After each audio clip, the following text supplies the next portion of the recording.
नमस्कार दोस्तों, स्वागत है आप सभी का ईडीयू मंत्र यूट्यूब चैनल पर। आज की इस क्लास में हम क्लास 10th साइंस के टॉप 20 एमसीक्यू प्रश्न को हल करने वाले हैं, जो आपकी परीक्षा के लिए बहुत ज़्यादा इंपॉर्टेंट है। चलिए बिना देर किए हुए देखते हैं हमारा पहला प्रश्न क्या है। तो वीडियो पसंद आए तो वीडियो को लाइक कीजिएगा, शेयर कीजिए और एक प्यारा सा कमेंट जरूर कीजिएगा। चलिए देखते हैं पहला प्रश्न क्या है। कह रहा उत्तल लेंस का मुख्य गुण क्या है। यह केवल वास्तविक प्रतिबिंब बनाता है, यह केवल काल्पनिक प्रतिबिंब बनाता है, या वास्तविक और काल्पनिक दोनों प्रकार के प्रतिबिंब बना सकता है, या केवल उज्ज्वल प्रकाश को एकत्र करता है। तो दोस्तों इसका सही जवाब हो जाएगा सी ऑप्शन, या वास्तविक और काल्पनिक दोनों प्रकार के प्रतिबिंब बना सकता है। चलिए अगला प्रश्न देखते हैं। अगला प्रश्न हमारा है, अवतल लेंस का उपयोग किसमें किया जाता है। चश्मों में, दूरबीन में, माइक्रोस्कोप में, या सभी। तो इसका सही जवाब हो जाएगा चश्मों में। अवतल लेंस का जो उपयोग किया जाता है वो चश्मों में किया जाता है। चलिए अगला प्रश्न देखते हैं।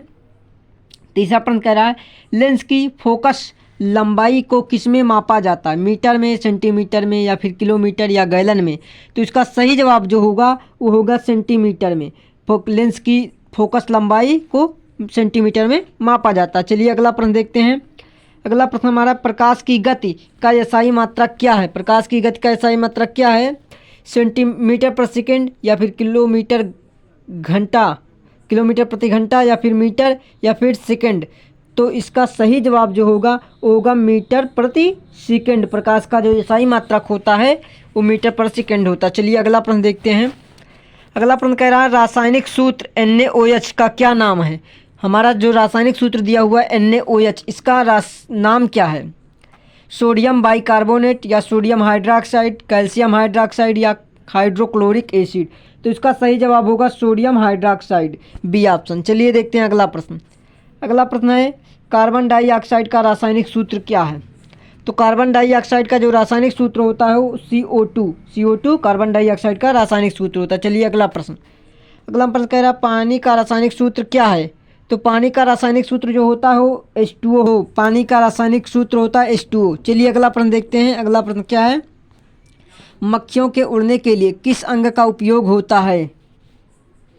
आँखें, पंख, पैर, या सिर।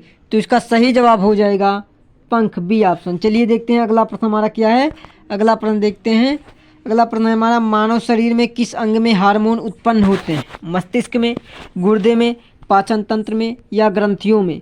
तो इसका सही जवाब जो होगा डी ऑप्शन, ग्रंथियों में। जो हमारे शरीर में हार्मोन्स उत्पन्न होते हैं वो ग्रंथियों में उत्पन्न होते हैं। चलिए अगला प्रश्न देखते हैं। अगला प्रश्न कह रहा, मानव शरीर का सबसे बड़ा अंग कौन सा है। मस्तिष्क, हृदय, त्वचा, या यकृत। तो इसका सही जवाब हो जाएगा त्वचा। त्वचा जो है मानव शरीर का सबसे बड़ा अंग है। चलिए अगला प्रश्न देखते हैं।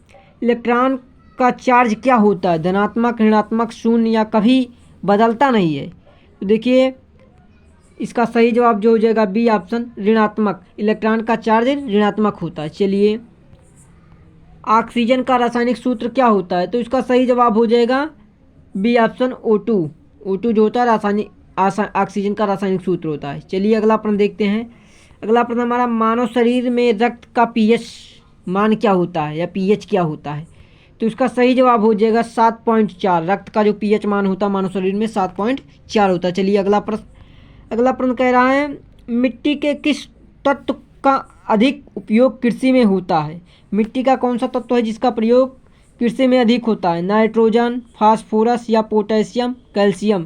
तो इसका सही जवाब हो जाएगा नाइट्रोजन। नाइट्रोजन का जो उपयोग होता है ये कृषि में सबसे ज़्यादा उपयोग किया जाता है। चलिए अगला प्रश्न, इलेक्ट्रिक चार्ज का एसआई मात्रक को क्या कहा जाता है। इलेक्ट्रिक चार्ज का एसआई मात्रक क्या होता है। कूलाम, एम्पियर, वोल्ट, या फिर ओम। तो इसका सही जवाब हो जाएगा कूलाम, सी।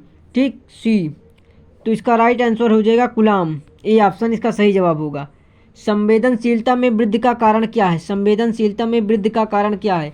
सहजीवन, विकिरण, अनुवांशिक कारण, BC दोनों। तो इसका डी ऑप्शन सही हो जाएगा, बी और सी दोनों। चलिए अगला प्रश्न देखते हैं। कह रहा है, लेंस और दर्पण में मुख्य अंतर क्या होता है। लेंस और दर्पण में मुख्य क्या अंतर होते हैं। लेंस केवल मस्तिष्क पर प्रतिबिंब बनाता है, दर्पण केवल काल्पनिक प्रतिबिंब बनाता है। लेंस प्रकाश को परिवर्तित करता है जबकि दर्पण उसे अपवर्तित करता है। या फिर लेंस प्रकाश को अपवर्तित करता है जबकि दर्पण उसे परावर्तित करता है। तो इसका सही आंसर जो हो जाएगा वो होगा डी ऑप्शन, लेंस प्रकाश को अपवर्तित करता है जबकि दर्पण उसे परावर्तित करता है। चलिए अगला प्रश्न देखते हैं। 18 नंबर का प्रश्न है, प्रकाश के परावर्तन में किसका उपयोग होता है? उत्तल लेंस, अवतल लेंस, समतल लेंस या इन सभी का? तो इसका सही जवाब हो जाएगा समतल लेंस। समतल लेंस इसका राइट आंसर। चलिए अगला प्रश्न देखते हैं। 19 नंबर का प्रश्न है, पानी का मोलर द्रव्यमान क्या है या क्या होता है? तो इसका सही जवाब हो जाएगा वो हो जाएगा 18 ग्राम। 18 ग्राम पानी का मोलर द्रव्यमान होता है। चलिए देखते हैं अगला प्रश्न। कह रहा मानव शरीर में कितनी हड्डियां होती हैं? 206, 210, 200 या 215? देखिए इसका सही जवाब जो होगा 206 हड्डियां मानव शरीर में पाई जाती। तो दोस्तों ये थे टॉप 20 प्रश्न जो आपकी परीक्षा के लिए बहुत ज़्यादा इंपॉर्टेंट है। तो वीडियो हेल्पफुल लगी हो तो लाइक कीजिएगा और एक प्यारा सा कमेंट जरूर कीजिएगा। चैनल को सब्सक्राइब नहीं किया तो चैनल को सब्सक्राइब कीजिएगा।